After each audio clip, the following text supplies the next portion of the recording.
को good good evening evening sir. Sir. Very good evening.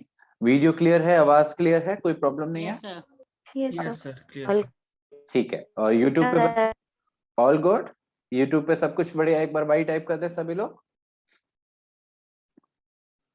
ठीक है, चलो आज का सेशन शुरू करते हैं बच्चे। आज का जो हमारा सीआरपीसी का सेशन है, इसके अंदर हमारा जो ये वाला टॉपिक था जिसमें हम डिस्कस कर रहे थे कि कोई प्रोक्लेम्ड पर्सन है, उसके बारे में क्या क्या क्राइटेरियाज हैं। आप सभी को पता है, हमने सेक्शन 82 को डिटेल में समझा है, जिसमें प्रोक्लेम्ड पर्सन और प्रोक्लेम्ड ऑफेंडर दोनों की बात हो रही थी।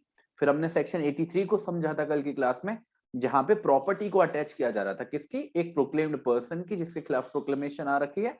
और सेक्शन 84 के अंदर हमने क्लेम्स और ऑब्जेक्शंस को डिस्कस किया था कि कोई क्लेम्स ले रहा है, कोई ऑब्जेक्शन ले रहा है, तो उसके बारे में क्या कानून है, क्या प्रावधान है। अब आज का एजेंडा क्या है? आज का हमारा एजेंडा है कि इसके आगे दो सेक्शन और बचते हैं जो इसी चीज से जुड़े हुए हैं बच्चे।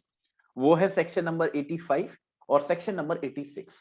ये दोनों सेक्शन सीधे तौर पे जुड़े हुए हैं सेक्शन 83 और 84 से ही, जिसमें हमने प्रॉपर्टी का अटैचमेंट की बात करी थी और क्लेम और ऑब्जेक्शंस की बात करी थी। बड़े ही आसान, बड़े ही सिंपल सेक्शन है, तो हमारे लिए वो ज्यादा स्ट्रगल नहीं होने वाला आज। ठीक है, अब जब ये दो सेक्शंस कवर हो जाएंगे तो हमारा ये वाला टॉपिक खत्म हो जाएगा। ठीक है, प्रोक्लेम्ड पर्सन पे फिर कोई भी क्वेश्चन आ जाए, you will be in the position की ऑब्जेक्टिव आए सब्जेक्टिव आए आप कर लोगे। उसके बाद एक आखिरी सब चैप्टर, एक सब टॉपिक सा है जो कवर होता है हमारा सेक्शन 87 से सेक्शन 90 तक। ये सारे के सारे जो प्रोविजंस हैं बड़े ही सिंपल हैं, बड़े ही इंटरेस्टिंग हैं कि कब सम्मन के साथ वारंट इश्यू किया जा सकता है, कब बेल बॉन्ड भरवाने की अथॉरिटी होती है कोर्ट के पास, अगर बेल बॉन्ड का वायलेशन हो तो उस बारे में क्या किया जा सकता है। सो ये थोड़े से मिसलेनियस चीजें हैं जो रह गई हैं, उसको समझेंगे। तो ये चार सेक्शन हम लोग कवर कर लेंगे। तो हमारा जो आज का जो मेन लेक्चर है, उसका जो मेन एजेंडा है, उसका एजेंडा ये है कि जो बची कुछ चीजें रह गई है ना प्रोसेसेस के बारे में, वारंट सम्मन के बारे में, आज वो सब कुछ खत्म हो जाएगा, जिससे कि जब अगला वीक आएगा हमारा, अगले वीक में हम कुछ नया शुरुआत से समझने की कोशिश करेंगे। तो ये तो रहेगी बच्चे हमारे जो प्रोविजंस हैं कि उसके बारे में हमारा क्या डिस्कशन होने वाला है आज। उसके बाद बच्चे हम एक केस भी देखेंगे, क्योंकि हमने ये जो बात सीखी है कि प्रॉपर्टी अटैच हो सकती है, उसके बारे में क्या रूल्स एंड रेगुलेशंस हैं। और बहुत इंपॉर्टेंट जो मैंने आपको बताया था सेक्शन 84 के अंदर जो क्लेम्स और ऑब्जेक्शंस वाली बात है, कोई थर्ड पार्टी का जब इंटरेस्ट इन बिटवीन आ जाए कोर्ट के अटैचमेंट के ऑर्डर के, तो उसके पास क्या क्या राइट्स हैं, इसी के बारे में एक केस है। बड़ा ही अच्छा सा केस है बच्चे, I guess Kerala high court का केस है। मजा आएगा, उसको समझेंगे, उसको समझने की कोशिश करेंगे। ठीक है, तो ये जो हमारा एजेंडा है आज, बस आप बिल्कुल आराम करो। ठीक है, आज बस सुनते चलो, मैं जो बोल रहा हूं मुझे नहीं लगता कि कहीं पे भी आपको स्ट्रगल होने वाला है या आपके सर में दर्द होने वाला है। बस सुनते चलो, समझते चलो, नोट्स को बनाते चलो, बड़ी स्मूथ जाने वाली है क्लास, कोई दिक्कत नहीं है। ठीक है, अब देखो बच्चे, सबसे पहले जो हमारा पहला सेक्शन है हमारे एजेंडा का, दैट इज सेक्शन 85। और ये जो हमारा सेक्शन 85 है, ये किस बारे में बात करता है? देखो, हमें बस इस पूरे सारे सेक्शंस में 82 से लेके 86 तक, मुझे नहीं लगता कि जो पॉइंट्स मैंने आपको बताए हैं वो आप कभी भी भूल पाओगे चाह के भी। ठीक है, उसमें आप इजी हो जाओ। बट आपके लिए बस क्या काम रह गया है, आपको याद रखना है कि किस सेक्शन के अंदर कौन सी बात है। ठीक है, बस इतनी चीज को दिमाग में रखना है। तो जो हमारा सेक्शन 85, क्रोनोलॉजी को समझो। 82 was about proclaimed person, 83 attachment, 84 claims और ऑब्जेक्शन। अब देखो 85 क्या कह रहा है। 85 बात कर रहा है बच्चे रिलीज की, सेल की और रेस्टोरेशन की। किस चीज की? किस चीज की रिसेल हो रही है, किस चीज का रिलीज किया जा रहा है, किस चीज की सेल हो रही है, किस चीज को रिस्टोर किया जा रहा है बच्चे? अटैच्ड प्रॉपर्टी को। और ये अटैच्ड प्रॉपर्टी से मतलब क्या है? जो प्रॉपर्टी हमारा सेक्शन 83 के अंदर अटैच की गई है, उस प्रॉपर्टी का क्या हो रहा है, उसको या तो रिलीज किया जा रहा है मतलब छोड़ा जा रहा है, या उसको बेचा जा रहा है, या उसको रिस्टोर किया जा रहा है। इन तीनों चीजों में से कोई एक चीज हो रही है, और इसके बारे में प्रावधान कहां है? सेक्शन 85। तो द वेरी फर्स्ट फैक्ट जो हमको समझना है कि जो सेक्शन 85 है बच्चे, वो सीधे तौर पे किससे जुड़ा हुआ है? सेक्शन 83 से जुड़ा हुआ है, क्योंकि जब तक सेक्शन 83 के अंदर अटैचमेंट नहीं होगा तब तक सेक्शन 85 के अंदर जो ये रिलीज, सेल और रेस्टोरेशन की बात हो रही है वो आएगी ही नहीं। तो बस इस बात को पहले समझो, इस रिलेशन को पहले समझो। अब रिलेशन जब आपने समझ लिया, अब देखो ये कह क्या रहा है। ये कह रहा है अगर वो जो प्रोक्लेम्ड पर्सन है, जिसको, अब प्रोक्लेम्ड पर्सन कौन है? जिसको 82 के अंदर जिसके खिलाफ प्रोक्लेमेशन आई है। अगर कोई प्रोक्लेम्ड पर्सन है और वो जो निर्धारित समय बताया गया था उस प्रोक्लेमेशन के अंदर, जिस समय में उसे आना था, उस समय में वो आ जाता है, वो जो व्यक्ति है जिसके खिलाफ प्रोक्लेमेशन निकाली गई है और उसको जो समय दिया गया है कि इस समय उसे कोर्ट के सामने उपस्थित होना है, वो आ जाता है कोर्ट के सामने, अपीयर हो जाता है। ऐसी स्थिति में ये जो कोर्ट है वो बाउंड होगा बच्चे। जो शब्द का इस्तेमाल है वो क्या है? शेल। वो जो कोर्ट है जिसने प्रॉपर्टी को अटैच किया है अगर सेक्शन 83 के अंदर, तो वो बाउंड होगा किस चीज के लिए? उस प्रॉपर्टी को रिलीज करने के लिए बच्चे। क्या चीज करने के लिए? ये पहली वाली चीज, रिलीज करने के लिए। बड़े ध्यान से सुनो और बड़े लॉजिक से समझने की कोशिश करो। हमने सेक्शन 82 के अंदर प्रोक्लेमेशन क्यों निकाला? हमें लग रहा था कोई व्यक्ति वारंट की अवहेलना कर रहा है, छुप रहा है, भाग रहा है, और उसको एक तारीख दे दी थी कि भाई साहब आपको इस तारीख को आना है। और सेक्शन 83 के अंदर अटैच क्यों कर रहे थे? उसको मजबूर करने के लिए कि वो कोर्ट के सामने आ जाए। अब अगर वो परिस्थिति बन गई है, मतलब अगर वो व्यक्ति आ गया है कोर्ट के सामने उस निर्धारित समय पे जो भी बताई गई थी प्रोक्लेमेशन के अंदर, तो जो आप चाहते थे सेक्शन 82 के अंदर प्रोक्लेमेशन जारी करके और सेक्शन 83 के अंदर प्रॉपर्टी को अटैच करके, वो चीज हो गई है। वो व्यक्ति आपके सामने खड़ा हुआ है। ऐसी स्थिति में आप खुद सोचो, उस प्रॉपर्टी के ऊपर कब्जा बनाए रखने का कोई लॉजिक बनता है? कोई नहीं बनता। पर्पस क्या था? पर्पस ये था कि उसको बुलाना है और वो आ गया। तो इसी पॉइंट पे आपको कानून बताने की जरूरत नहीं है, अपना दिमाग लगाना है। कोर्ट की ये जिम्मेदारी हो जाती है बच्चे, कोर्ट की चॉइस नहीं है छोड़े ना छोड़े। कोर्ट की ये जिम्मेदारी हो जाती है कि वो जिस भी प्रॉपर्टी को उसने सेक्शन 83 के अंदर अटैच किया था उसको रिलीज करेगा, इसको रिलीज करेगा। This is the very first point जो कि रिलीज के बारे में है। और देखो और क्या कह रहा है हमारा सेक्शन 85। या फिर अगर स्थिति ऐसी हो रही है कि वो जो प्रोक्लेम्ड पर्सन है, मतलब जिस व्यक्ति के खिलाफ सेक्शन 82 के अंदर प्रोक्लेमेशन निकाला गया है, वो नहीं आता है कोर्ट के सामने। ऐसा भी हो सकता है कि कोर्ट के सामने ना आए, जो उसको समय दिया गया था प्रोक्लेमेशन के अंदर उसके उस समय के भीतर वो नहीं आया कोर्ट के सामने। ऐसी सिचुएशन में जो वो प्रॉपर्टी है जिसको सेक्शन 83 के अंदर अटैच किया गया है, ऐसी प्रॉपर्टी जो हमारी राज्य सरकार है, जो हमारी स्टेट गवर्नमेंट है, उसके कंट्रोल में होगी, उसके डिस्पोजल पे होगी। अब ऐसा क्यों है? हमको बस एक बात समझनी है बच्चे। जिस भी राज्य में वो कोर्ट है, जिस कोर्ट ने उस प्रॉपर्टी को अटैच किया है, उस प्रॉपर्टी के ऊपर कंट्रोल जिस वक्त वो व्यक्ति नहीं आता है, वो कंट्रोल शिफ्ट हो जाता है किसको? उस स्टेट की गवर्नमेंट को। मानो जिस कोर्ट ने मानो ये है बच्चे स्टेट ऑफ यूपी, मानो स्टेट ऑफ यूपी है ये, और स्टेट ऑफ यूपी में यहां पे कहीं ये बच्चे कोर्ट है, और इस कोर्ट ने पहले तो सेक्शन 82 के अंदर किसी के खिलाफ प्रोक्लेमेशन निकाली और फिर सेक्शन 83 के अंदर किसी व्यक्ति की प्रॉपर्टी अटैच कर ली है। ऐसी सिचुएशन में अगर वो जो व्यक्ति है जिसके खिलाफ ये दोनों काम किए गए हैं वो समय पर कोर्ट के सामने नहीं आता है, अगर समय पे आता है तो प्रॉपर्टी वापस करनी है, अभी हम पढ़ के आए हैं। पर अगर नहीं आता है तो वो जो प्रॉपर्टी है, जो कब्जा है कोर्ट का, वो कब्जा किसको मिल जाएगा? जो भी इस राज्य की सरकार होगी। अब जैसे यूपी है तो वहां पे अभी योगी जी की गवर्नमेंट है, ठीक है, तो बीजेपी की सरकार के डिस्पोजल पे आ जाएगी वो प्रॉपर्टी उस व्यक्ति की जो अपीयर नहीं हुआ इस प्रोक्लेमेशन के बावजूद, इस अटैचमेंट के बावजूद। पर ध्यान से देखिए, इसका मतलब ये नहीं है कि जो राज्य सरकार है वो कुछ भी करेगी, पर ये जो प्रॉपर्टी है इसको बेचा नहीं जाएगा जब तक कि 6 महीने का समय ना निकल जाए उस तारीख से। किस तारीख से? उस तारीख से जब उस प्रॉपर्टी को अटैच किया गया था। ये एब्सोल्यूट रूल है बच्चे।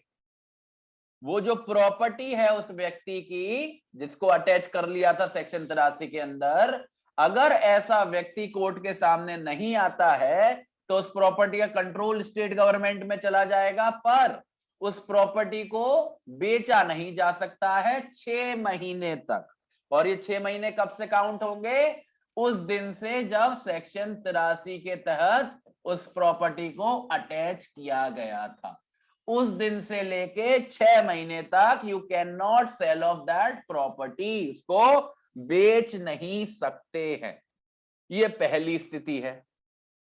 या फिर जैसा कि मैंने आपको सेक्शन 84 के अंदर बताया था, सेक्शन 84 के अंदर बताया था कि अगर सेक्शन 83 के अंदर अटैचमेंट हुआ है और उसके खिलाफ कोई थर्ड पर्सन ऑब्जेक्शन ले रहा है, अगर ऐसी स्थिति बन रही है, अगर सेक्शन 84 भी पिक्चर में आ रहा है, ऐसी सिचुएशन में इस प्रॉपर्टी को नहीं बेचा जा सकता जब तक कि कोई भी जो क्लेम और ऑब्जेक्शन लिया गया है सेक्शन 84 के अंदर उसे पूरी तरीके से सेटल आउट ना कर दिया गया हो।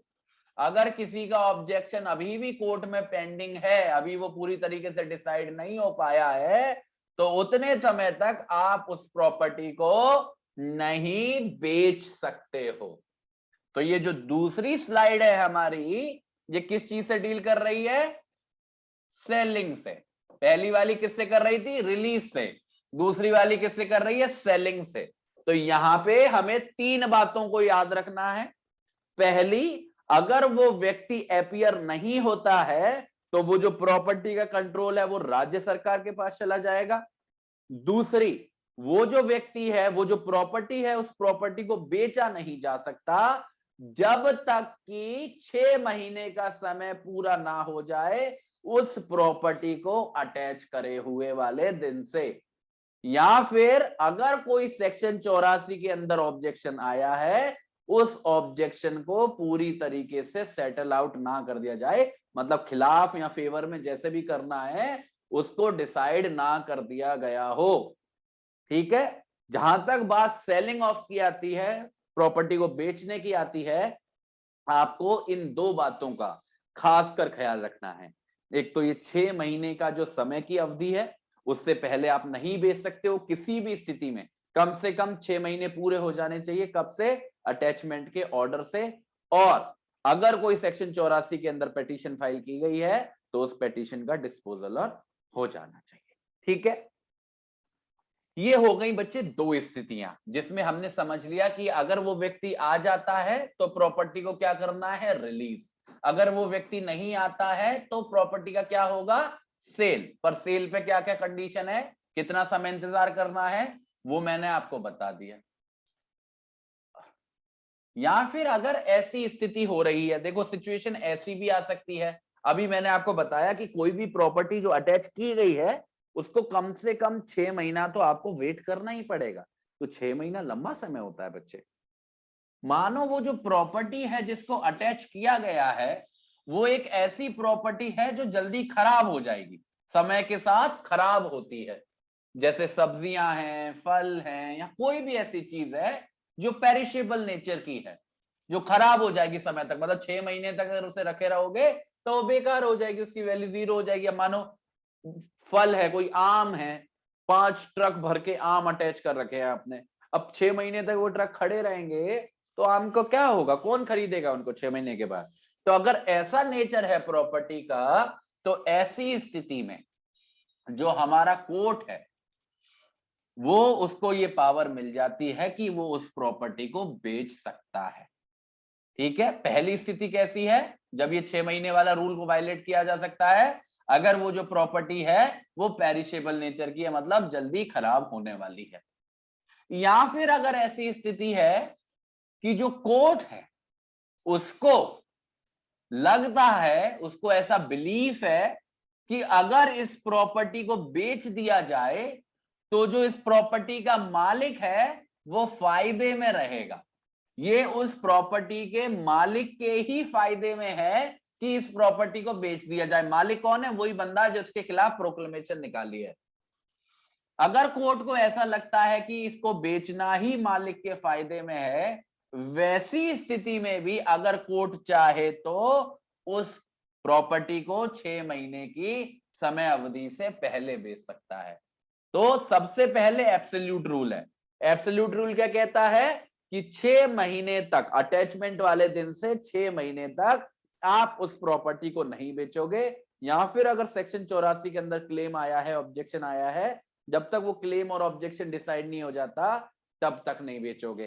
पर अगर वो प्रॉपर्टी ऐसी है जो खराब हो सकती है, या फिर कोर्ट को ऐसा लग रहा है कि बेचना ही ज्यादा फायदेमंद है उस व्यक्ति के लिए जो ओनर है, ऐसी स्थिति में कोर्ट उसको बेच सकता है।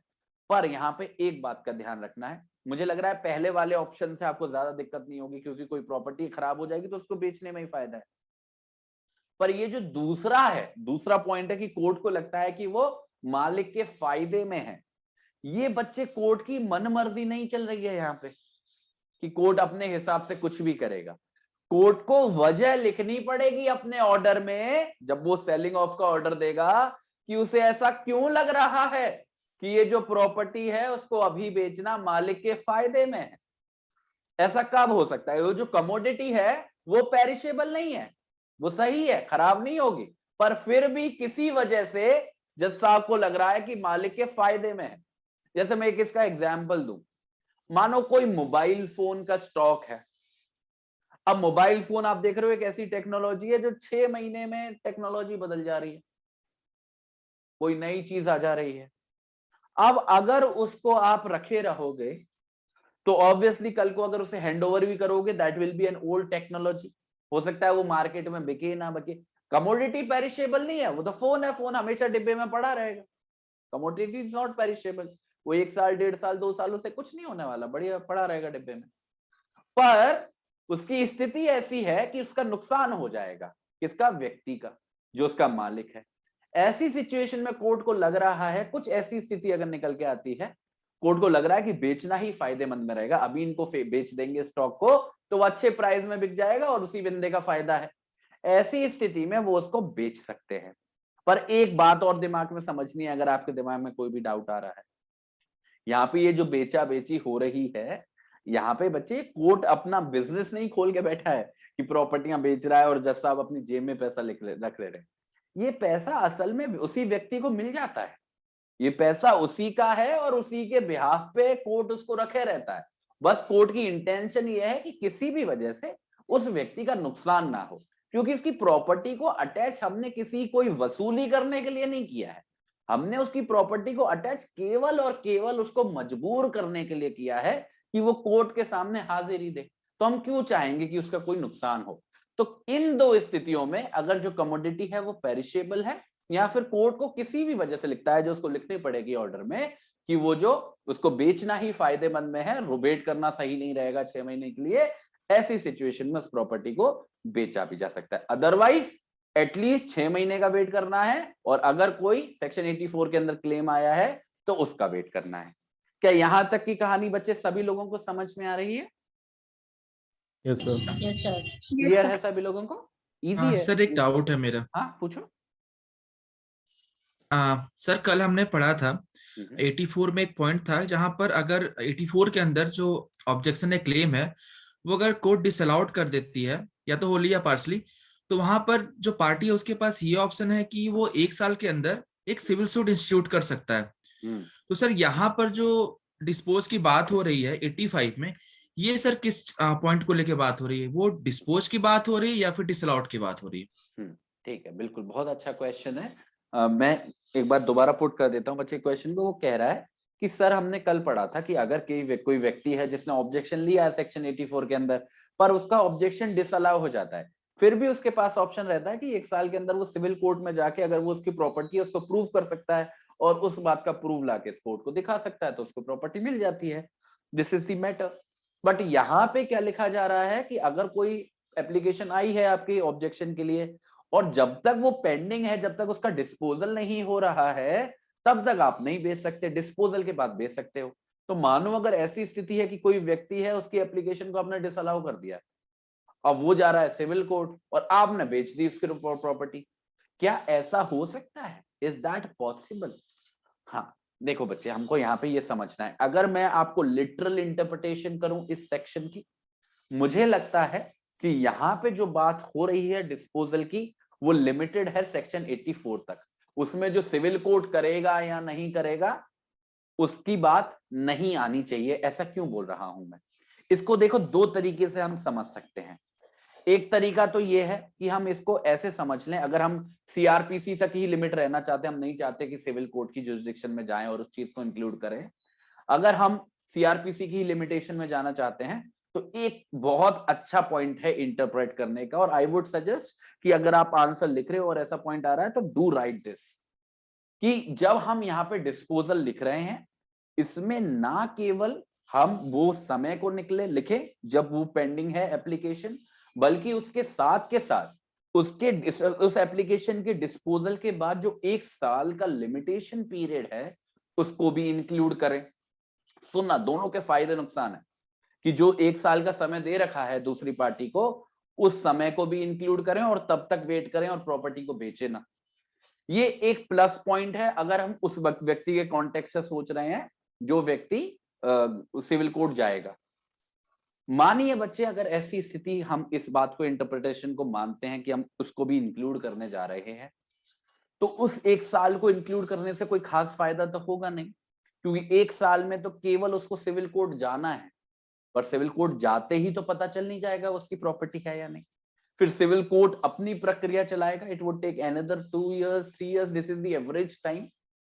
फिर वो 2-3 साल लगेंगे, तब वो डिसाइड हो पाएगी, फिर वो आएगा। सोचो, कोई भी property, forget about perishable property, कोई भी प्रॉपर्टी, उसका क्या हाल होगा, सड़े कहीं गोडाउन में पड़े पड़े, उसका क्या हाल हो जाएगा। तो ये ना ही उस व्यक्ति के फायदे में होगा जिसका शायद कोई क्लेम हो उसकी प्रॉपर्टी पे, ना ही उस व्यक्ति के फायदे में होगा जिसके खिलाफ प्रोक्लेमेशन है, और ना ही ये कोर्ट के फायदे में होगा, क्योंकि उसको भी जो प्रोसीड्स मिलेंगे वो सफिशिएंट नहीं होंगे। तो in any situation it is always better logically कि हम इस डिस्पोजल को इंटरप्रेट करें being limited to what section 84 says, that means जब तक वो जो ऑब्जेक्शन लिया गया है उसको डिस्पोज ऑफ नहीं किया जा सकता। अगर उसको डिस्पोज ऑफ कर दिया गया है, डिसअलाउ कर भी दिया गया है, उसके बाद उसको सेल ऑफ किया जा सकता है। इसमें कोई नुकसान नहीं है। नुकसान क्यों नहीं है? इन एनी केस अगर प्रॉपर्टी को बेच भी दिया जाता है और वो दूसरा व्यक्ति सिविल कोर्ट के पास चला भी जाता है और प्रूव भी कर देता है कि वो प्रॉपर्टी असल में उसकी है, तो जो सेल प्रोसीड्स आएंगे, जो पैसा आएगा उसकी बिक्री के बाद, वो उसको मिल जाएगा, नो प्रॉब्लम। ठीक है? Yes sir, clear sir. चलो सर, जो सर सपोज सर यूपी का पर्सन है लेकिन उसका प्रॉपर्टी एमपी का है, डिस्पोजल कौन सा स्टेट गवर्नमेंट सर करेगा, यूपी या सर एमपी? हाँ, देखो, ये भी एक बड़ा अच्छा क्वेश्चन है। वो बोल रहे हैं कि हमने यहाँ पे अभी पढ़ा सर कि जो गवर्नमेंट है वो उसके कंट्रोल में आ जाएगी, वो जो प्रॉपर्टी है, जो प्रॉपर्टी को अटैच किया गया है, वो स्टेट गवर्नमेंट के डिस्पोजल पे होगी। पर मानो एक ऐसी सिचुएशन, और मैंने ऐसी सिचुएशन का आपको बताया था सेक्शन 83 के अंदर, कि कोई जो है पर्सन वो अपनी डिस्ट्रिक्ट में ना करके दूसरे की डिस्ट्रिक्ट में कर रहा है। अब यहीं पे आपको शब्दों से खेलना है। जो एक एक शब्द मैं इस्तेमाल करता हूं ना, वो बड़ा महत्वपूर्ण हो जाता है यहाँ पे आके।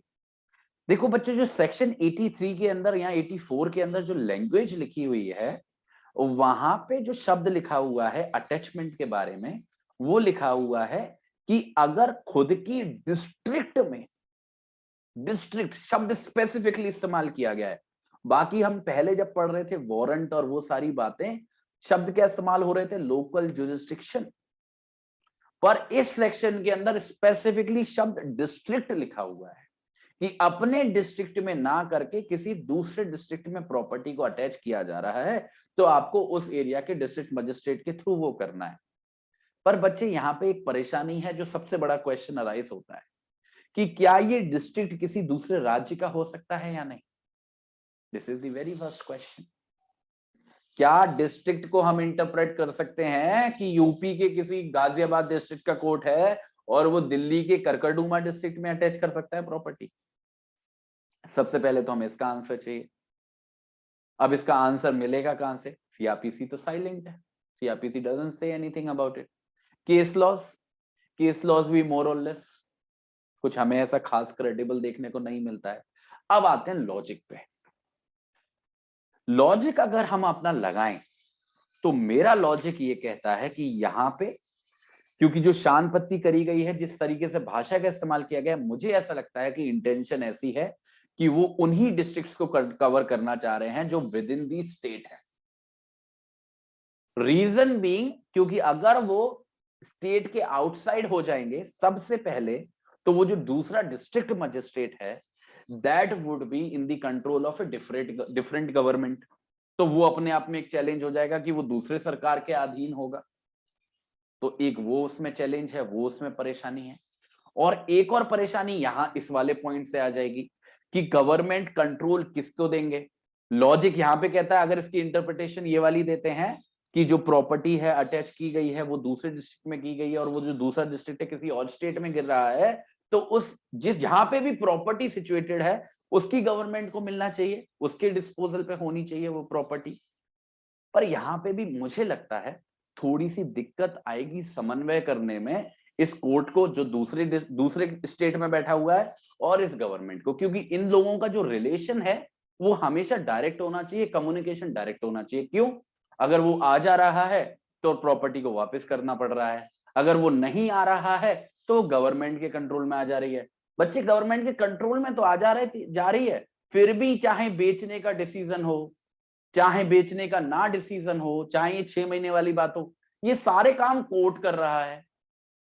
So the direct interaction between the government and the court is very necessary. बहुत जरूरी है कि उन दोनों के बीच में एक सीधा स्टेब्लिश रिलेशनशिप हो, जो कि बड़ा मुश्किल हो जाएगा अगर वो कोर्ट किसी दूसरे राज्य में होगा। तो यहाँ पे समझदारी तो यही कहती है कि यहाँ पे इंटरप्रिटेशन को थोड़ा लिमिट करो और एक राज्य तक ही रखो, पर हाँ इस पे अथॉरिटी ढूंढना कि ऐसा ही है ये थोड़ा सा मुश्किल है। मैं देखूंगा अगर कोई मुझे केस लॉ मिलता है इस पॉइंट के ऊपर। ठीक है, चलो अब बढ़ते हैं आगे। हाँ, हमने समझ लिया कि स्पीडी और नेचुरल डिके। हाँ, अब देखो ये बढ़िया है। अगर 2 साल के अंदर, कब से 2 साल गिने जा रहे हैं? जब से उस प्रॉपर्टी को अटैच किया गया है, कोई भी व्यक्ति जिसकी प्रॉपर्टी जो गवर्नमेंट है उसके डिस्पोजल में रही है, सबसेक्शन 2 के अंदर जो अभी हम पढ़ के आए हैं कि गवर्नमेंट के डिस्पोजल में हो जाएगी अगर वो व्यक्ति नहीं आता है, और ऐसा व्यक्ति कोर्ट के सामने खुद से अपनी मनमर्जी से आ जाता है या फिर उसको कहीं से गिरफ्तार कर लिया जाता है, पकड़ लिया जाता है या उसको कोर्ट के सामने लाया जाता है, इन तीनों में से किसी भी स्थिति में ये जो, ध्यान से देखिए, ये जो प्रॉपर्टी है, ठीक है, ये प्रॉपर्टी आपको क्या करनी पड़ेगी? इस प्रॉपर्टी को आपको उस व्यक्ति को रिटर्न करना पड़ सकता है। देखिए, आप समझिए, एक लॉजिक को समझिए। एक व्यक्ति है जो 2 साल के अंदर वापस आ जा रहा है, ठीक है, जैसे मानो ये व्यक्ति है, इस व्यक्ति के खिलाफ 82 के अंदर प्रोक्लेमेशन आया और 83 के अंदर इसकी प्रॉपर्टी अटैच हो गई। अब ऐसी स्थिति में ये व्यक्ति वापस आया नहीं, अपीयर हुआ नहीं कोर्ट के सामने जो प्रोक्लेमेशन में लिखा था उसके अनुसार, और ये गायब रहा। और हमने बताया अभी कि अगर वो आता नहीं है तो वो जो प्रॉपर्टी है गवर्नमेंट के कंट्रोल में आ जाती है, गवर्नमेंट के डिस्पोजल पे आ जाती है। अब क्या कर रहा है ये व्यक्ति? मानो इसका जो डिस्पोजल, जो अटैचमेंट हुआ था इसकी प्रॉपर्टी का, मानो ये हुआ था 1 जनवरी 2021 में। अब ये इस तारीख से 2 साल के अंदर, उस समय तो नहीं आया जब उसको वो प्रोक्लेमेशन बुला रहा था, तब नहीं आया, पर इस तारीख से 2 साल के अंदर आ गया कोर्ट के सामने, या उसको पकड़ लिया गया या उसको जबरदस्ती लाया गया। मानो प्रोक्लेमेशन में बोला था कि आपको कोर्ट के सामने आना है, मानो बोला था 8 फरवरी को कि 8 फरवरी को आना है, तब तो नहीं आया ये आ कब रहा है, मानो 10 नवंबर को आ रहा है, 2 साल के अंदर है पर उस समय पे नहीं है। तो जब जैसे ये नहीं आया होगा इस तारीख को, ये प्रॉपर्टी गवर्नमेंट के कंट्रोल में चली गई होगी, गवर्नमेंट के डिस्पोजल में चली हो गई। ऐसी स्थिति में क्या कानून है उसको पढ़ते हैं। ऐसी स्थिति में हमारा कानून क्या कह रहा है, ये जो व्यक्ति है, ये जो प्रॉपर्टी है जिसको अटैच किया गया था,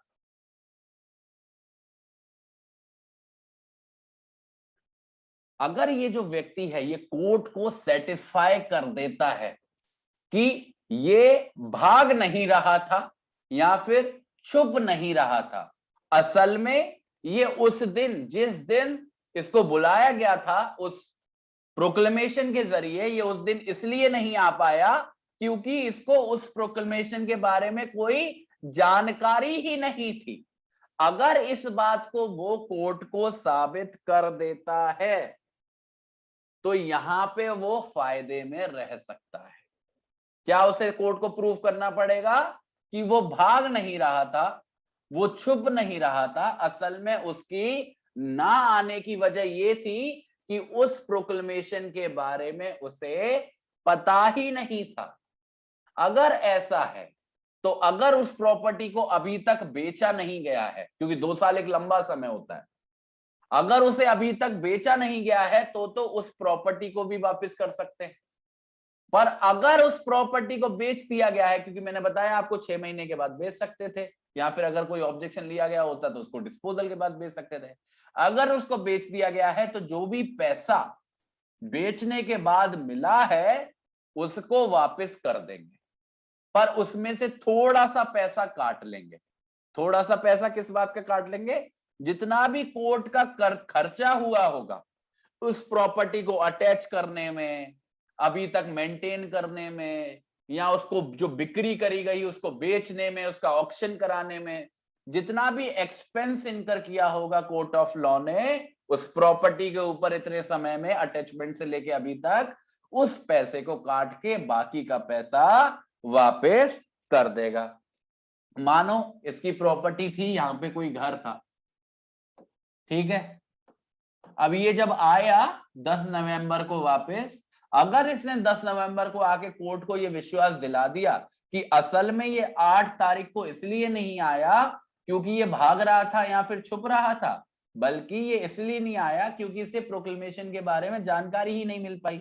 मैंने आपको बताया था कि 82 में टोटल 4 तरीके हैं प्रोक्लेमेशन को आपको पब्लिक करने के।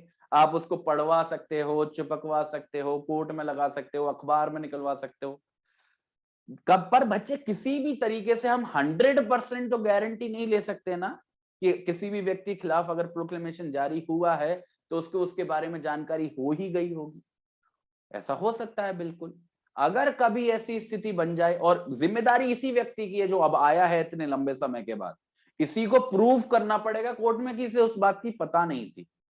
अगर ये प्रूव कर पा रहा है कि उसे जानकारी नहीं थी इसके बारे में और इस वजह से वो नहीं आया, तो ऑब्वियसली उसकी जो प्रॉपर्टी है उसको रिटर्न कर दिया जाएगा।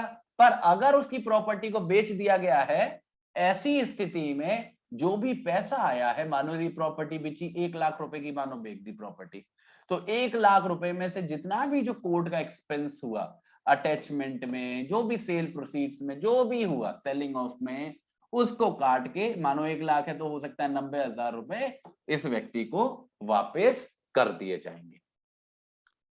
अब मुझे लगता है कि यहाँ पे कोई भी एक ऐसी चीज नहीं है जो आपके दिमाग को परेशान कर रही होगी, क्योंकि बड़ा लॉजिकल है। उसे पता नहीं चला, वो वापस आया और उसको प्रॉपर्टी वापस दे दी गई। पर बच्चे हमारे लिए जो सबसे सोचने वाला विषय है यहाँ पे, वो विषय है कि अगर कोई एक ऐसा व्यक्ति है जिसको प्रोक्लेमेशन के बारे में पता नहीं चला और वो उस वजह से आया भी नहीं होगा, अगर वो 2 साल के अंदर कोर्ट के सामने नहीं आता है क्योंकि जो ये हमारा सेक्शन है ये लिमिट लगा रहा है 2 इयर्स के अंदर अगर कोई व्यक्ति आता है तो। अगर कोई एक ऐसा व्यक्ति 2 साल खत्म होने के बाद आ रहा है, मानो प्रॉपर्टी अटैच हुई थी 1 जनवरी 2021 को, तो वो 1 जनवरी 2023 के बाद आ रहा है और वो ये साबित कर पा रहा है कि उसे पता नहीं थी। ऐसी स्थिति में क्या होगा, उसकी प्रॉपर्टी को, क्या उसको पैसा वापस मिलेगा, क्या उसको प्रॉपर्टी वापस मिलेगी? ये एक सवाल है जो हम सब लोगों के दिमाग में आना चाहिए। अगर नहीं मिलेगी तो वो पैसा कहां जाएगा? ये सारी बातें हमारे दिमाग में उठती हैं। अब इसको कैसे डिटरमाइन करें, इसका क्या किया जा सकता है? बच्चे देखिए, जहां तक हमारा कानून है उसने तो बच्चे यहां पे लिमिटेशन का पीरियड लगा दिया है 2 साल का, कि 2 साल के अंदर, साफ साफ लिखा है इफ विद इन 2 इयर्स। अगर 2 साल के अंदर आओगे तभी इस बात का फायदा पाओगे। अगर 2 साल के अंदर नहीं आओगे तो इस बात का आपको फायदा नहीं मिलेगा। मतलब वहां पे क्या शुरू हो जाएगा? कोर्ट का डिस्क्रिशन, कोर्ट की मनमर्जी। यहां पे तो कोर्ट की बाध्यता है, कानून लिखा हुआ है, कानून का आप उल्लंघन कर नहीं सकते, कानून की बात माननी पड़ेगी कोर्ट को। तो अगर आप ये सारी प्रक्रिया पूरी करोगे तो आपकी प्रॉपर्टी वापस मिल जाएगी। पर अगर इस क्राइटेरिया में आप नहीं गिर पाए तो आपकी जो पोजीशन है बच्चे, वो बड़ी ही गंभीर हो जाती है और बड़ी ही अनसर्टेन हो जाती है। क्योंकि जब आप कोर्ट के सामने एप्लीकेशन फाइल करोगे, फिर वो कोर्ट की मर्जी है कि वो आपकी प्रॉपर्टी को आपको दे या ना दे, क्योंकि कोई भी कानून की प्रोटेक्शन आपके पास नहीं है। ठीक है, तो अगर हम कंक्लूड करें इस पूरे डिस्कशन को, जो भी बात हमने सेक्शन 85 के अंदर सीखी है, तो यहां पे हमको 3 बातों का ध्यान रखना है। एक है रिलीज की बात, एक है सेल की बात, एक है रेस्टोरेशन की बात। जहां तक बात रिलीज की है, बड़ी सिचुएशन सीधी है कि कोई व्यक्ति है, उसके खिलाफ प्रोक्लेमेशन निकाला, उसकी प्रॉपर्टी अटैच की, जो तारीख बताई थी आने की वो उस तारीख को आ गया तो प्रॉपर्टी छोड़ दी।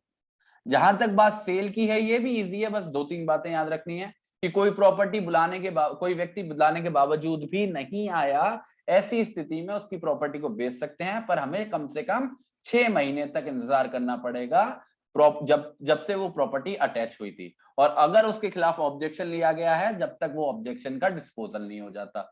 ऐसा है तो उसके बाद आप सेल ऑफ कर सकते हो। अगर जो कमोडिटी है वो पेरिशेबल है या फिर कोर्ट को लग रहा है कि बेचना फायदेमंद में होगा, तो ऐसी स्थिति में उसको पहले भी बेचा जा सकता है।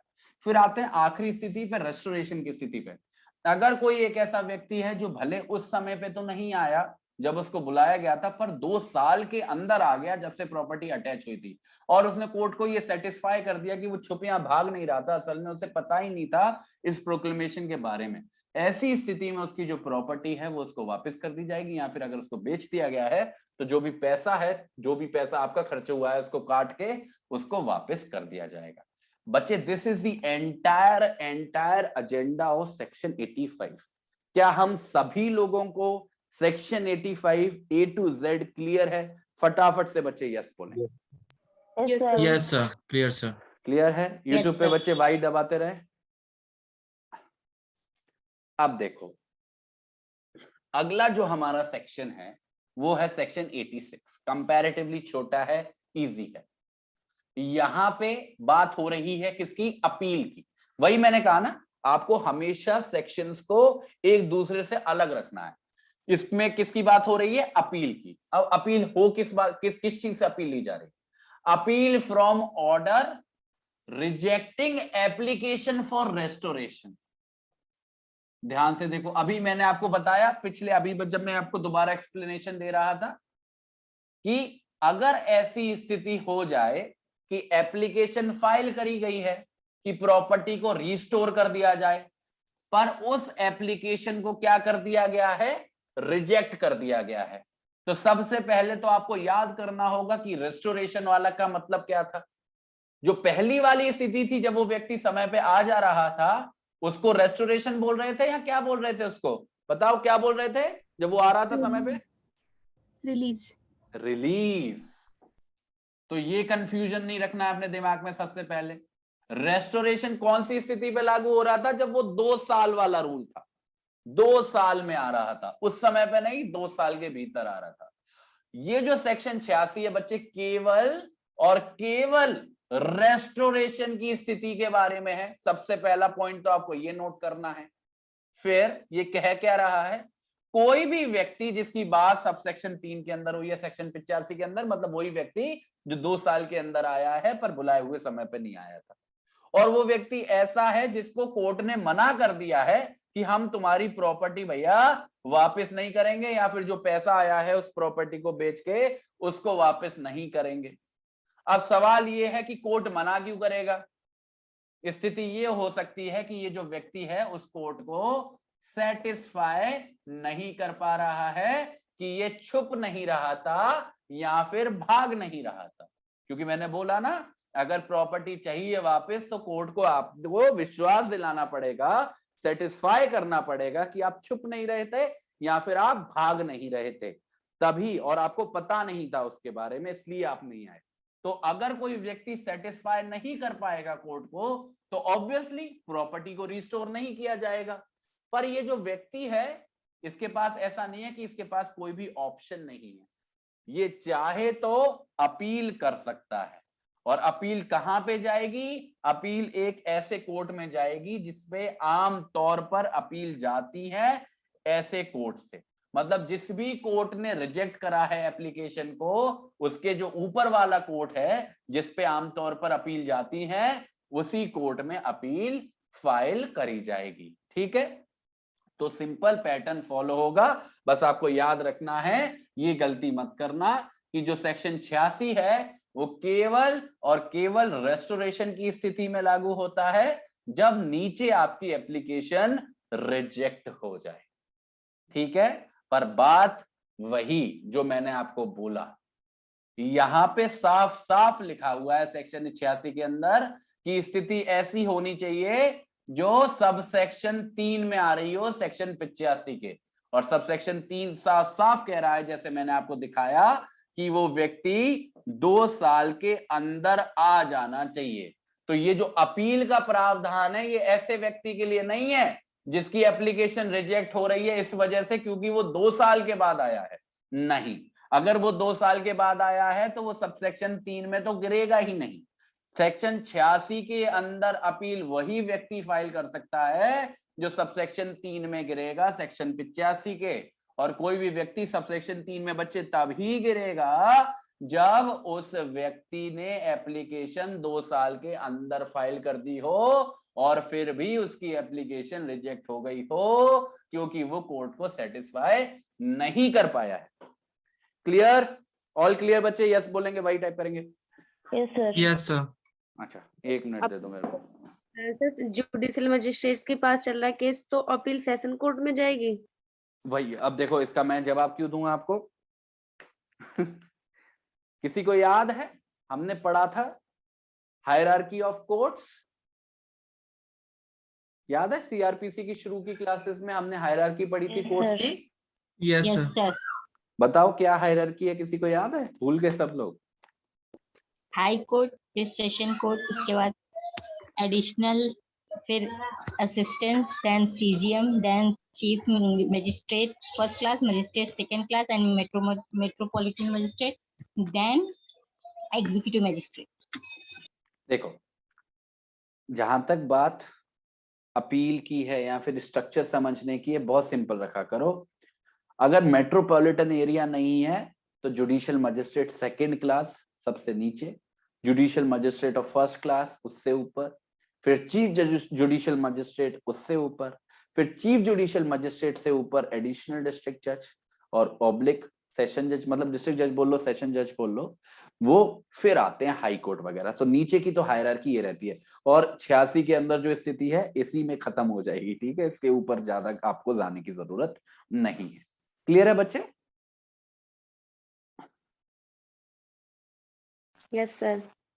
ठीक है, अब हम बढ़ते हैं आगे। अब हमारा ये जो बच्चे पूरा कहानी थी ना प्रोक्लेमेशन के बारे में, सेक्शन 82 86 खत्म हो गई। बड़ी इंटरेस्टिंग थी, मुझे बड़ी पसंद है, ये इजी है, मजा आता है समझने में, पर ये खत्म हो गया। अब ये जो सेक्शन 87 88 और 89 और 90 हैं, ये बच्चे कुछ मिली जुली मिसलेनियस चीजों के बारे में बात करते हैं, पर अच्छी बातें हैं, इंटरेस्टिंग है। खासकर कि सेक्शन 87 है, ये बड़ा इंटरेस्टिंग है। इस पे हमने एक बार छोटा सा ब्रीफ डिस्कशन भी किया था, आपको याद आएगा। देखिए बच्चे, जो हमारा सेक्शन 87 है, ये क्या कह रहा है? अब दिमाग निकाल लो अपना, उस चीज से बाहर निकाल लो दिमाग जो मैंने आपको बताया था। आप पढ़ लोगे अभी? पक्का हो जाएगा ना? पलट तो नहीं जाएगा दिमाग? Yes sir, yes sir. कर लोगे ना? नहीं से हो जाएगा। इजी है, बहुत इजी सेक्शन है, इसलिए मैं करा रहा हूं साथ में। सेक्शन 87 जो है बच्चे, वो बात कर रहा है कि वारंट को इशू किया जा रहा है सम्मन्स के साथ में। ये बड़ी स्थिति है, सम्मन और वारंट दोनों एक साथ या मतलब एक ही केस के अंदर इनका इस्तेमाल किया जा रहा है।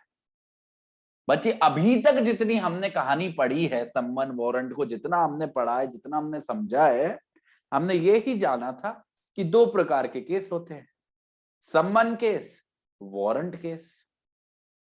सम्मन केस कौन से होते हैं, कोई बताएगा फटाफट से एक लाइन में? Sir, punishment less than sir- 2 years। बिल्कुल सही है। Yes sir, 2 years above less sir warrant के।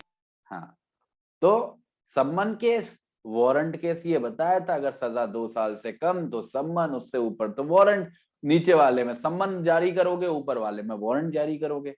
अब हम इस बात को समझ ही पाए थे कि सेक्शन 87 ने हमारे ऊपर दावा बोल दिया, और वो कह रहा है कि सम्मन और वारंट दोनों हो सकते हैं एक ही केस में। तो सबसे बड़ा सवाल है कि कौन से केस में दोनों होंगे। समझो सेक्शन 87 को, समझो।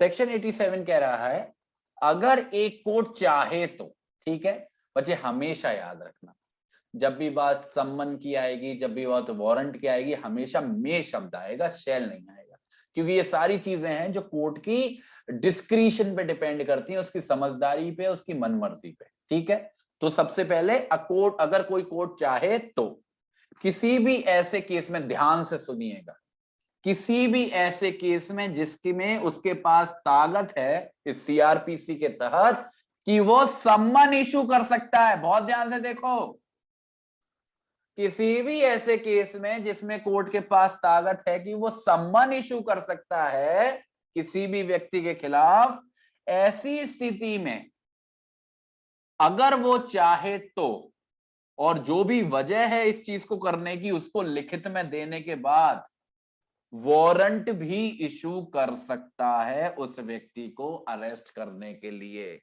अगर आपको याद होगा, एक बच्चे ने उस समय पे ये सवाल भी पूछा था मुझसे, और मैंने उसका आंसर भी किया था। यस सर, मैंने ही पूछा था। अच्छा, आपने ही पूछा था। मेरे देखो दिमाग में वो क्वेश्चन बैठा हुआ है आज भी। देखो ये सेक्शन 87 है, सीधा सीधा उसी पॉइंट पे हमको बता रहा है। क्या कह रहा है कि भले ही कोई केस सम्मन केस हो, क्योंकि सम्मन केस में ही कोर्ट के पास अथॉरिटी होती है सम्मन जारी करने की, पर ऐसे केस में भी अगर कोर्ट चाहे तो, अगर उसे जरूरी लगता है तो, वो वारंट भी इशू कर सकता है, अपने वजह लिखने के बाद लिखित में अपनी वजह देगा, जिस भी वजह से उसे ऐसा लग रहा है। पर खत्म नहीं हुआ है अभी, देखो क्या क्या वजह होनी चाहिए। अगर सम्मन इशू करने से पहले या फिर सम्मन इशू करने के बाद, पर जो समय दिया गया है सम्मन में, जिस समय पे उस व्यक्ति को आना है, जिस व्यक्ति के खिलाफ वो सम्मन जारी किया गया है, उससे पहले कोर्ट के दिमाग में ऐसी बात आई है कि उसे ऐसा लग रहा है कि वो जो व्यक्ति है जिसके खिलाफ मैंने सम्मन जारी किया है, जिसको फलानी फलानी तारीख पे बुलाया है, असल में वो भाग गया है। या फिर कोर्ट को ऐसा लग रहा है कि भले ही इसे सम्मन मिल जाए, पर ये आएगा नहीं मेरे सामने, ये बदमाशी देगा। मानो कोई कोर्ट है, कोर्ट ने 1 जनवरी 2021 को इस एक्स व्यक्ति के खिलाफ सम्मन जारी करे, और इस संबंध में लिखा कि एक्स व्यक्ति को कोर्ट के सामने हाजिर होना है मानो 5 फरवरी को, ये बोला। अभी 5 फरवरी आई नहीं है, मानो अभी चल रहा है 25 जनवरी चल रहा है। इस 25 जनवरी को जो जज साहब हैं जिन्होंने सम्मन जारी किया है एक्स के खिलाफ, 5 तारीख को बुलाया है, इस 25 तारीख को जज साहब को लग रहा है कि ये जो व्यक्ति है जिसको मैंने सम्मन से बुलाया है 5 तारीख को, असल में ये ऑलरेडी भाग लिया, भाग चुका है ये, या फिर इसे भले ही सम्मन मिल जाए, इतना बदमाश है, ये आएगा नहीं 5 तारीख।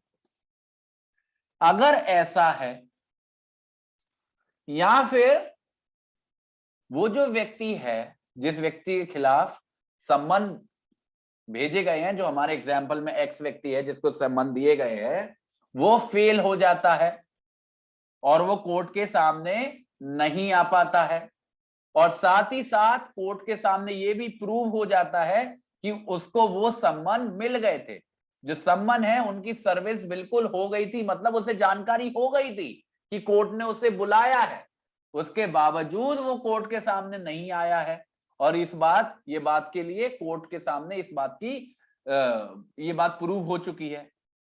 और ऐसी सिचुएशन में कोई भी ऐसा रीजन या कोई भी एक्सक्यूज या कोई भी बहाना नहीं आया है जिसकी वजह से कोई भी व्यक्ति ना आ पाया हो। ध्यान से देखिए, अब ये जो सम्मन जारी किया था वही ले लो, एक्स व्यक्ति है, इसको बुलाया था कब हमने, 5 फरवरी 21 को बुलाया था। अब 5 फरवरी 21 आ गई, अब ये आया ही नहीं, और 5 फरवरी 21 को जो व्यक्ति सम्मन देने गया था वो बोल रहा है कि साहब मैं सम्मन दे के आया हूं उसको, ये देखो इसने मेरे को रिसीविंग भी दी है। तो ये बात प्रूव हो रही है कि उसको सम्मन की सर्विस हो गई थी, मतलब जानकारी हो गई थी किसको आना है, फिर भी नहीं आया। साथ ही साथ उस एक्यूज की तरफ से ऐसी भी कोई बात नहीं आई है, कुछ भी उसने बोला नहीं है या किसी को भेजा नहीं है या कोई भी एप्लीकेशन फाइल नहीं करी है जिसमें वो बता रहा हो कि वो क्यों नहीं आ पाया है। मानो वो भले ही नहीं आया पर उसने कोई एप्लीकेशन दायर करी है जिसमें लिखा है कि वो हॉस्पिटलाइज्ड है, या उसकी फैमिली का कोई बंदा है जो कहने आया है कि उसका भयंकर एक्सीडेंट हो गया है कल ही, वो हॉस्पिटल में इसलिए नहीं आ पाया। ना ही कोई वजह बता रहे हो ना आने की, और साथ ही साथ ये भी प्रूव हो रहा है कि सम्मन की सर्विस हो गई है। ऐसी स्थिति में अगर कोर्ट चाहे तो ऐसे व्यक्ति के खिलाफ जो वारंट सम्मन के रेस्पॉन्स में नहीं आया है उसके खिलाफ वारंट जारी कर सकता है, भले ही वो एक सम्मन केस हो। तो कहने का मतलब क्या है, सबसे पहले इस कानून को समझो, सेक्शन को समझो। सेक्शन ये कह रहा है कि अगर कोर्ट चाहे तो किसी भी सम्मन केस में वारंट भी जारी कर सकता है अगर उसे जरूरी लगता है तो, पर उसकी वजह लिखनी पड़ेगी राइटिंग पे। पर केवल 2 स्थितियों में ऐसा पॉसिबल है। पहली स्थिति कैसी है कि किसी व्यक्ति के खिलाफ सम्मन जारी कर दिए हैं और उसमें तारीख बता दी है कि इतनी तारीख को आना है, पर अभी वो तारीख आई नहीं है, उससे पहले ही कोर्ट को लग रहा है कि वो व्यक्ति या तो भाग गया है या फिर वो आएगा नहीं। इसकी कोई भी वजह हो सकती है, पुलिस की कोई रिपोर्ट आई है, पुलिस का आईओ इन्वेस्टिगेटिंग ऑफिसर बोल रहा है कि वो मिल नहीं रहा यार, कहीं पे भी नहीं है सर, वो घर पे भी नहीं है, ऑफिस में भी नहीं है, मुझे लग रहा है वो भाग गया। या फिर कोर्ट को लग रहा है कि वो बड़ा कुख्यात है, वो नहीं आने वाला, आसानी से नहीं बात को मानने वाला, सम्मन वम्मन से उस पर फर्क नहीं पड़ेगा। तो किसी भी परिस्थिति में, किसी भी स्थिति में कोर्ट के सामने, कोर्ट को ये रीजन टू बिलीव है कि वो व्यक्ति नहीं आने वाला तारीख को। ऐसी स्थिति में अगर वो चाहे तो जरूरी नहीं है कि वो तारीख का इंतजार करे कि 5 तारीख आ जाने दो मैं तभी वारंट जारी करूंगा, वो पहले ही वारंट जारी कर सकता है। दूसरी स्थिति कैसी है कि जब सम्मन के तहत बुलाया गया था वो तारीख आ गई और वो व्यक्ति नहीं आया, साथ ही साथ ये प्रूफ भी हो गया कि वो सम्मन उसको रिसीव हो गए थे, उसको सर्व हो गए थे, और साथ ही साथ उसकी तरफ से कोई वजह भी नहीं आई, कोई लॉजिक भी नहीं आया कि वो क्यों नहीं आया है। ऐसी स्थिति में वो कोर्ट उसके खिलाफ वारंट जारी कर सकता है। ये 2 स्थिति हैं केवल जब किसी सम्मन केस में बच्चे वारंट जारी किया जा सकता है कोर्ट ऑफ लॉ के द्वारा। क्लियर है बच्चे सभी लोगों को? Yes sir. ठीक है, चलो यूट्यूब पे बच्चे समझ आ रहा है, वाई टाइप करते रहे सभी लोग।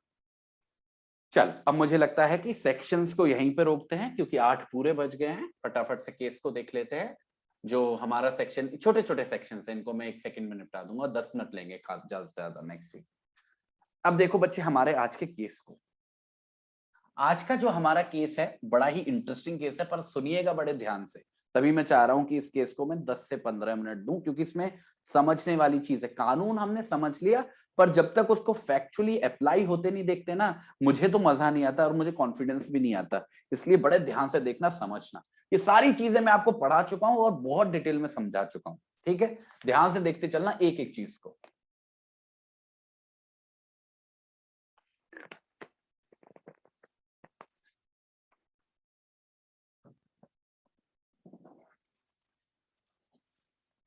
इस केस का नाम है बच्चे फार्मा क्यूरिस प्राइवेट लिमिटेड वर्सेस सोजू, और ये 2006 का केस है बच्चे, केरला हाई कोर्ट का केस है। यहाँ पे क्या है बच्चे, एक ए नाम का व्यक्ति है, उसने कंप्लेन फाइल करी है बी नाम के व्यक्ति के खिलाफ, ठीक है? और कंप्लेन किस बात की है? सेक्शन 138 की है, निगोशिएबल इंस्ट्रूमेंट एक्ट की। अरे निगोशिएबल इंस्ट्रूमेंट का बच्चे जो सेक्शन 138 है, उम्मीद है आप लोगों को पहले से ही पता होगा, पर जिनको नहीं पता उनके लिए बता देता हूं। जब आपका कोई चेक बाउंस हो जाता है, ऐसी स्थिति में इस सेक्शन का आप इस्तेमाल कर सकते हो। तो छोटा मोटा ही केस है, कोई बहुत ज्यादा सीरियस वो नहीं है कि कोई चेक बाउंस हो गया है, उसके व्यक्ति के खिलाफ कंप्लेन फाइल हुई है। अब ये जो कंप्लेन फाइल हुई है बच्चे 1997 में फाइल हुई है। अब बस कहानी सुनते चलिएगा, देखना कैसे क्या क्या कहानी बदलेगी, ठीक है? अब क्या हुआ, ये सारी देखो 1997 में हुई है सारी चीजें। अब इस केस के अंदर 6 मार्च 2000 को, लगभग 3 साल बाद जजमेंट सुनाई गई। जजमेंट सुना दी गई, उसको डिसाइड कर दिया गया केस को, ठीक है? जब से वो जजमेंट सुनाई गई 6 मार्च 2000 को, वो व्यक्ति भाग गया। जैसे ही उसे लगा कि मेरे खिलाफ केस डिसाइड हो गया है, वो भाग लिया। उसको अरेस्ट नहीं किया गया था क्योंकि सिविल केस था, इतना सीरियस नहीं रहा होगा, वो भाग गया, ठीक है? अब वो ढूंढे नहीं मिल रहा, परेशान हो गया, वो मिल ही नहीं रहा है। अब क्या करेंगे क्या करेंगे, सब परेशान है। ऐसी स्थिति में जो हमारे कोर्ट है, उसने क्या किया, उसने उस व्यक्ति की, जो व्यक्ति भाग गया, उसकी प्रॉपर्टी को क्या किया, ऑब्वियसली यही करोगे आप, प्रॉपर्टी को सेक्शन 83 के अंदर अटैच कर लिया कि अच्छा तुम भाग गए, लो हमने तुम्हारी प्रॉपर्टी को अटैच कर लिया। और ये जो प्रॉपर्टी का अटैचमेंट हुआ बच्चे, अब देखना तारीख बहुत महत्वपूर्ण है बच्चे यहाँ पे, 3 दिसंबर 2002 को, 3 दिसंबर 2002 को प्रॉपर्टी को अटैच कर लिया गया है। ये सबसे महत्वपूर्ण डेट है इस केस की। अब क्या हुआ, अब क्या हुआ, एक कंपनी है, एक प्राइवेट लिमिटेड कंपनी है, वो 18, देखो तारीख देखो, 18 नवंबर 2004 में एक क्लेम फाइल कर रही है सेक्शन 84 के अंदर, और कह रही है कि उसे अभी अभी पता चला है कि आपने प्रॉपर्टी को अटैच किया है, और असल में वो जो प्रॉपर्टी है वो हमारी है, वो उस व्यक्ति की नहीं है जो भाग गया है, असल में वो प्रॉपर्टी हमारी है। और ये बात का हमें अभी पता चला है, इसलिए हम अब आ रहे हैं 2 साल बाद, लगभग 2 साल हो गए। 18 नवंबर 2004 हो रही है, और यहाँ पे 3 दिसंबर 2002 था। लगभग 2 साल के बाद अब आ रहे हैं और कह रहे हैं कि हमें पता ही नहीं चला कि आपने प्रॉपर्टी को अटैच कर लिया, असल में वो प्रॉपर्टी उस व्यक्ति की नहीं है, हमारी है, ठीक है? उन्होंने क्या कहा, उन्होंने कहा कि ये जो प्रॉपर्टी आपने तो कब अटैच करी है, आपने अटैच करी है दिसंबर में, आपने दिसंबर के महीने में अटैच करी है 2002 में, और ये 12 अप्रैल 2002 को ही हमने खरीद ली थी उस व्यक्ति से। जिस व्यक्ति, जो व्यक्ति एक्यूज है, जिसको आप ढूंढ रहे हो, उससे हमने 12 अप्रैल 2002 को ही खरीद ली थी, और आपने करी है अटैच कब, दिसंबर में 2002 के, जब वो मालिक नहीं था, हम मालिक थे। तो ऐसी स्थिति में तो ये गलत बात है, तो आप हमारी प्रॉपर्टी वापस करो।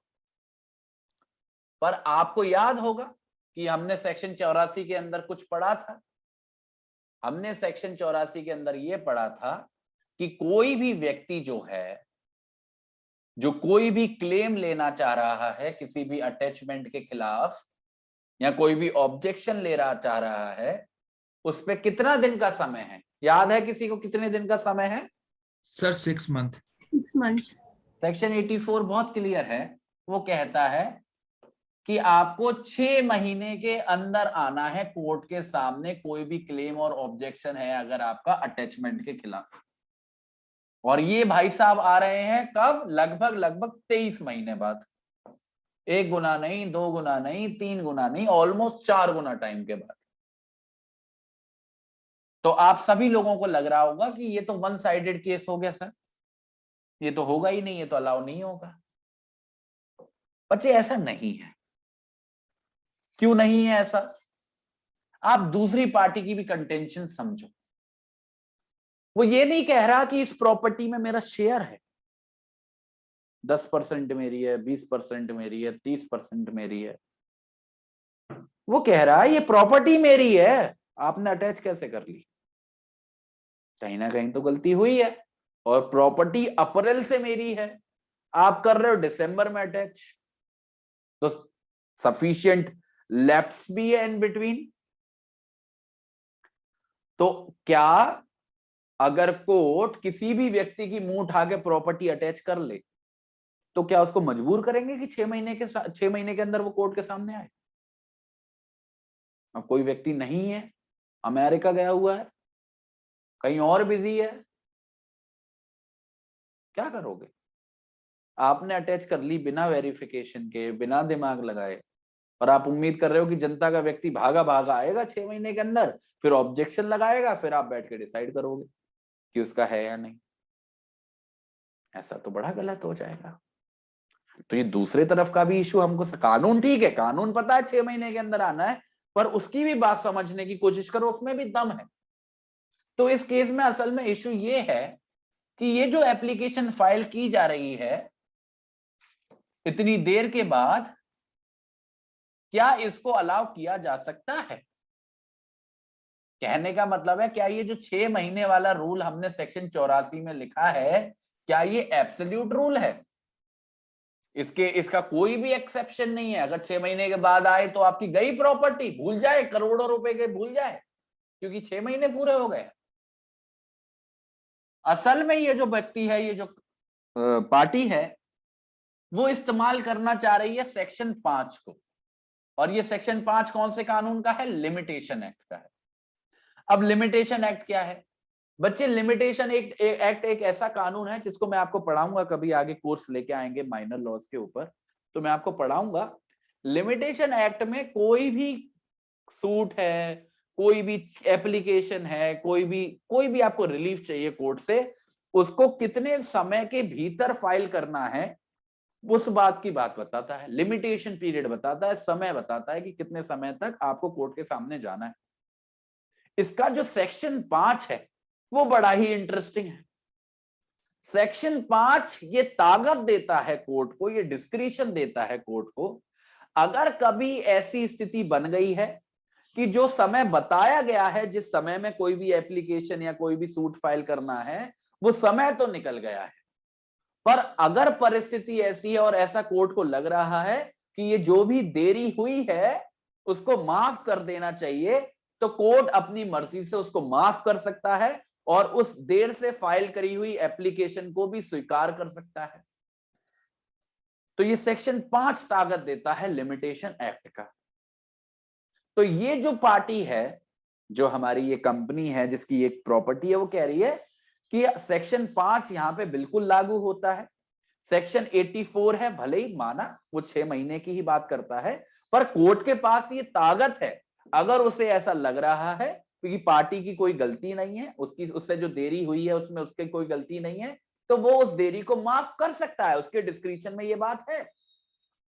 पर दूसरी तरफ से जो कोर्ट है, जो साहब है, मजिस्ट्रेट साहब हैं जिन्होंने प्रॉपर्टी को अटैच किया है, उनका कहना यह है कि ऐसा नहीं है।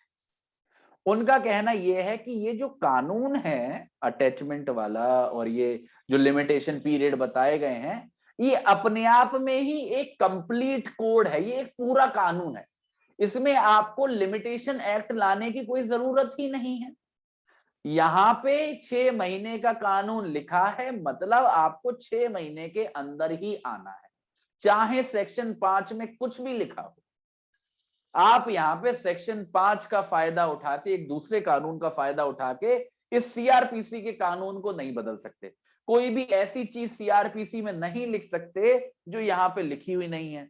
मजिस्ट्रेट साहब कह रहे हैं कि अगर लिमिटेशन एक्ट लागू होता है, अप्लाई होता है सेक्शन 84 पे, तो कहाँ लिखा है उसमें कि लिमिटेशन एक्ट लागू होता है, या कोई भी इशारा है किसी कानून की तरफ कि कहीं और पे लंबा समय बताया गया हो तो उसको फॉलो करेंगे। वो तो सिंपल एक लाइन में कह रहा है कि 6 महीने के अंदर एप्लीकेशन लानी है। तो आपको कैसे पता लग रहा है कि लिमिटेशन एक्ट को लागू करा जा सकता है, उसका सहारा लिया जा सकता है? तो मजिस्ट्रेट साहब भी खूब गुस्सा हो रहे हैं, खूब गुस्सा कर रहे हैं। तो सेक्शन 5 है क्या, वो मैंने आपको बता दिया, माफी की बात करता है।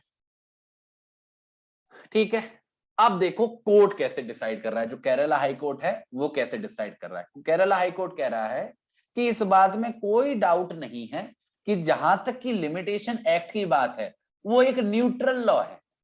न्यूट्रल लॉ है मतलब वो क्रिमिनल केसेस में भी लागू होता है और क्रिमिनल कोर्ट्स पे भी अप्लाई होता है। ऐसा बिल्कुल भी जरूरी नहीं है कि वो क्रिमिनल कोर्ट पे लागू ना हो या क्रिमिनल केसेस में लागू ना हो। ठीक है, तो इस बात का ऑब्जेक्शन लेना कि सीआरपीसी अपने आप में पूरा फुल कोड है, उसमें लिमिटेशन एक्ट का कोई रोल नहीं है, ऐसी सारी चीजों का या ऐसी सारी बातों का कोई भी लॉजिक बनता नहीं है। ठीक है, साथ ही साथ एक बड़ा अच्छा पॉइंट पे एनालाइज कर रहा है हाई कोर्ट। हाई कोर्ट कह रहा है कि जो मजिस्ट्रेट साहब ने आर्गुमेंट किया कि सेक्शन 84 में या सीआरपीसी में ऐसा कहीं पे कुछ भी नहीं लिखा है जो लिमिटेशन एक्ट को लागू करता हो, इसके ऊपर पावर देता हो। हाई कोर्ट इसको उल्टे एंगल से देख रहा है और वो कह रहा है कहीं कि सीआरपीसी में ऐसा भी तो कुछ नहीं लिखा जो ये कह रहा हो कि इस कानून के अलावा और कोई कानून लागू नहीं होगा। एक्सप्रेसली कोई एक्सक्लूड नहीं कर रहा। एक्सक्लूड करना होता है हमें किसी और भी कानून को, तो आपको याद होगा एक शब्द होता है not with standing any other law. ठीक है, ऐसे लिख देते हैं not with standing any other law. इसका मतलब होता है चाहे दूसरे कानूनों में कुछ भी लिखा हो, जो इस कानून में लिखा है वो माना जाएगा। तो जजेस कह रहे हैं कि ऐसा भी नहीं लिखा। तो आपको कैसे पता कि लिमिटेशन एक्ट को हटाया गया है, लिमिटेशन एक्ट लागू नहीं किया जा सकता ऐसी स्थिति में? तो ना ही हम नॉट विद स्टैंडिंग शब्द देख रहे हैं, ना ही दूसरा शब्द होता है बच्चे सब्जेक्ट टू। अगर हमें किसी कानून को दूसरे कानून के अधीन बनाना होता है तो लिख देते हैं सब्जेक्ट टू अदर लॉज या उस कानून का नाम। जब सब्जेक्ट टू का इस्तेमाल होता है तब ये इशारा होता है कि जो बात यहां पे की गई है वो अधीन रहेगी उस दूसरे कानून के। अगर दूसरे कानून में कुछ और चीज कही गई है तो वो मानी जाएगी। और नॉट विद स्टैंडिंग का मतलब होता है कि इस कानून में जो लिखा है वही माना जाएगा, दूसरे कानून में कुछ लिखा हो उससे फर्क नहीं पड़ता। पर बच्चे सोचने वाली बात यह है कि सेक्शन 84 के अंदर दोनों में से कोई भी चीज नहीं लिखी गई है। तो ऐसी स्थिति में कैसे डिसाइड करोगे, क्या लॉजिक बनाओगे लिमिटेशन एक्ट को लागू करने का या ना लागू करने का? ठीक है, इसके लिए कोर्ट ने कहा कि केवल और केवल एक ही तरीका है इस चीज को पता लगाने का, और वो है आप अपना लॉजिक का इस्तेमाल करो। और लॉजिक का इस्तेमाल कैसे करोगे? लॉजिक का इस्तेमाल करो कि क्या जो सीआरपीसी के ड्राफ्टर्स हैं, जब उन्होंने सेक्शन 84 को ड्राफ्ट किया होगा, क्या वो अपनी दिमाग में इस एक्सपेक्टेशन को रख रहे होंगे कि जो ये 6 महीने वाला रूल है वो इतना एब्सोल्यूट है कि इसकी वजह से चाहे कितने भी सिविल राइट्स अफेक्ट हो जाए पर ये रूल ऐसे का ऐसा ही एब्सोल्यूट बना रहेगा? क्या ये इंटेंशंस हो सकती है सीआरपीसी के ड्राफ्टर्स की? या फिर भले ही उन्होंने स्पेसिफिकली सब्जेक्ट नहीं किया सीआरपीसी को लिमिटेशन एक्ट से, पर फिर भी अगर जरूरत पड़े तो उन्होंने स्कोप छोड़ा है कि अगर जरूरत पड़े तो उसके बारे में कुछ किया जा सकता है। और एक बात कोर्ट ने बड़ी ही प्यारी कही, जो कई बार जजमेंट्स में हमको देखने को मिलती है, कि लॉ केवल एक जरिया है किस बात का, जस्टिस पाने का, न्याय पाने का। कभी भी कानून न्याय के ऊपर नहीं आ सकता। और इस बात के आधार पर कोर्ट ने इस डिस्कशन को खत्म किया, ये कहते हुए कि हम जब पूरे सेक्शन 84 को पढ़ते हैं, उसके सारे स्ट्रक्चर को समझते हैं, साथ ही साथ जब हम लिमिटेशन एक्ट के स्ट्रक्चर को समझते हैं, तो हम यही पा रहे हैं कि ऐसा कुछ भी नहीं है जो लिमिटेशन एक्ट को यहां लागू होने से रोके, और हम उसी तरफ झुकेंगे जिस तरफ हमें लगेगा कि हमारा लॉजिक जा रहा है। और ऐसी सिचुएशन में हमें लग रहा है कि सेक्शन 5 का लागू होना सेक्शन 84 के तहत बिल्कुल जस्टिफाइड है। और इसी के साथ जज साहब ने बोला कि ये जो एप्लीकेशन फाइल करी है कंपनी ने, इसको दोबारा से सुना जाए मजिस्ट्रेट के द्वारा, और इसको रिजेक्ट ना किया जाए केवल इस वजह से कि वो 6 महीने के बाद फाइल हुई है। उसको दोबारा से देखें, दोबारा से समझें, और देखें क्या उसको सेक्शन 5 के अनुसार स्वीकार किया जा सकता है या नहीं। अगर उसको स्वीकार किया जा सकता है सेक्शन 5 के अनुसार, तो उसको स्वीकार किया जाए। तो इस केस से हमें सीखने को क्या मिला? इस केस से हमें बड़ी ही महत्वपूर्ण बात सीखने को मिली है बच्चे। The difference between the statute, की हमारा कानून क्या कहता है, एंड द प्रैक्टिकलिटीज, कि असल में कानून लागू कैसे होता है। कानून ने तो एक लाइन कह के खत्म कर दिया, हमने उस एक लाइन को नोट्स में लिख के खत्म कर दिया कि ये है हमारा सीआरपीसी। और बच्चे 99.99% बच्चे जो सेक्शन 84 पे आंसर लिख के आएंगे, वो ये एक लाइन ही लिख के आएंगे। पर प्रैक्टिकलिटीज जैसा आप अपनी आंखों के सामने देख रहे हो, छोटी मोटी डिले नहीं, 4 गुना डिले, उसको भी स्वीकार करने की स्थिति बन रही है। और उस कानून से नहीं, एक दूसरे कानून से, केवल इस आधार पर कि कभी भी कोई भी कानून इस हद तक सख्त ना हो जाए कि वो किसी भी ऐसी सिचुएशन से टैकल ना कर सके जहां पे हमें दिख रहा हो कि सीधा सीधा इनजस्टिस हो रहा है। तो यहाँ पे हमको समझना पड़ेगा कि किसी भी कानून की प्रैक्टिकलिटीज उतनी ही महत्वपूर्ण है जितनी उस कानून की लिखावट। तो हमारी अंडरस्टैंडिंग कानून की कंप्लीट तभी होती है, और हमारा आंसर हमारे एग्जामिनेशन में कंप्लीट तभी होता है जब हम दोनों को पूरा का पूरा मौका देते हैं। एक लिखने से बात नहीं बनेगी। क्लियर है बच्चे? सभी लोगों को जजमेंट समझ में आई है? क्लियर है सभी लोगों को बच्चे? किसी को कोई कंफ्यूजन है? Yes sir. सर कोर्ट का भी गलती है ना सर? क्या है? उसका प्रॉपर्टी है सर, लेकिन नहीं समझ पा रहे बच्चे, बैकग्राउंड में बहुत शोर आ रहा है आपके, नहीं सुनाई दे रहा। आप क्या बोल रहे हो? सर मैं बोला कोर्ट की भी गलती है ना सर? फिर नहीं सुनाई दिया, बीच में बच्चे ने बोल दिया। तेज बोलो एक बार। सर मैं बोला कि सर कोर्ट का भी गलती है ना सर? वो हाँ प्रॉपर्टी वही बिल्कुल बिल्कुल बिल्कुल कोर्ट को वेरीफाई करना चाहिए था, क्योंकि बिल्कुल ऐसा नहीं है कि 15 दिन पहले रजिस्ट्री हुई है। It was like 6 months 7 months gap, तो उसको करना चाहिए था अटैचमेंट करने से पहले। ठीक है, चलो सभी लोगों को समझ में आया? एक बार बच्चे सभी लोग यस बोल दो। Yes sir. क्लियर है? Yes sir. ठीक है, यूट्यूब वाले बच्चे वाई टाइप कर दो सभी लोग। चलो ठीक है, थैंक यू सो मच बच्चे। अभी हमारी 9 बजे क्लास है, 9 बजे हमारी कॉन्स्टिट्यूशन की क्लास है, और आज हम पढ़ेंगे प्रोपोर्शनैलिटी का प्रिंसिपल और आर्टिकल 40। तो जरूर आइएगा, नई चीज को शुरुआत कर रहे हैं। Thank you so much, bye bye. मिलता हूँ आधे घंटे बाद। Thank you sir. Thank you sir.